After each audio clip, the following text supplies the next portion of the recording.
And siyempre, thank you so much sa grupo ko, sa Tao General. Palapakan naman natin yan, Tao General. Okay. And ang dami na nagsalita. And ang dami ng wisdom na narinig kayo. Tama? Yes. Alam ko lahat kayo. May mga individual na mga pinagdadaanan pero nag-i-stay kayo. Palapakan niyo ang sarili. Yung mga smile nyo yan, yung mga palakpak nyo yan, pag-uwi nyo, alam ko na ando na naman ulit ang laban. Hahataw ulit. Tama o tama? Yes! Tama o tama?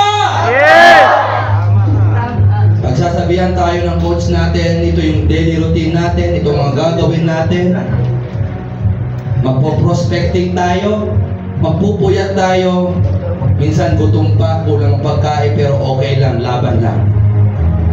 Yes!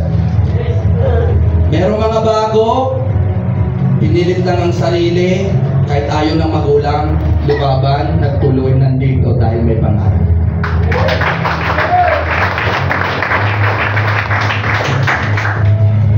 ...2025 na, nandito pa rin kayo, yayaman kayo sa Tao Ilibig. Yes! Dapat pinapalapakan nyo ang sarili nyo. Bakit? Marami na ang nawala.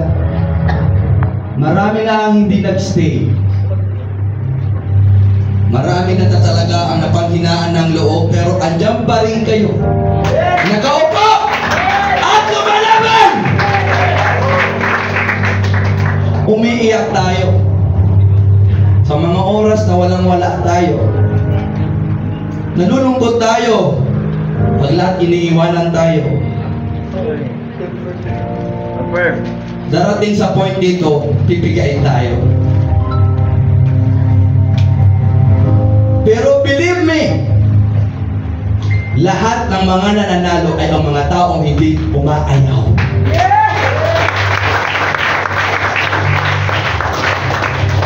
Okay lang mahirapan. Okay lang magsakripisyo muna bago sarap. Okay lang magutom. Okay lang yun. Hindi masama yun. Basta naniniwala ka sa sarili mo na balang araw lahat ng mga pinaghirapan mo magbubunga pagdating ng panahon. Huwag kayong aaraw. Huwag kayong susuko. Gawin nyo lang ng motivation yung mga lahat ng mga nangyayari sa inyong hirap. Huwag nyo intindihin yun. Maging masaya lang kayo kung ano ang ginagawa nyo. Huwag kayong magdadrama. Chill lang, maging normal lang. Ang problema, kasama yan sa buhay. Hanggat may buhay, may problema. Pero tandaan nyo, hanggat may buhay, may pag-asa! Yes! Huwag kayong mawawala ng pag-asa, guys. Believe me. Kung ano man ang meron kami ngayon ng mga top earner, ganyan din kami sa inyo. Nakaupo dyan, nangangarap na balang araw. Tatayo rin dito! Yes! Lumabang kayo! Itong taon na to, 2025 na to, sabihin mo sa sarili mo, ito na ang para sa akin taon na to! Yes! Sa oras na pinanghinaan kayo, titignan nyo ang larawan ng nanay nyo, tatay nyo, kapatid nyo, mga mahal nyo sa buhay, titignan nyo! Para ito sa kanila, doon kayo lalagas, mas lalo kayong manggigigil, ataw kayo sasabihin ng para ito sa inyo.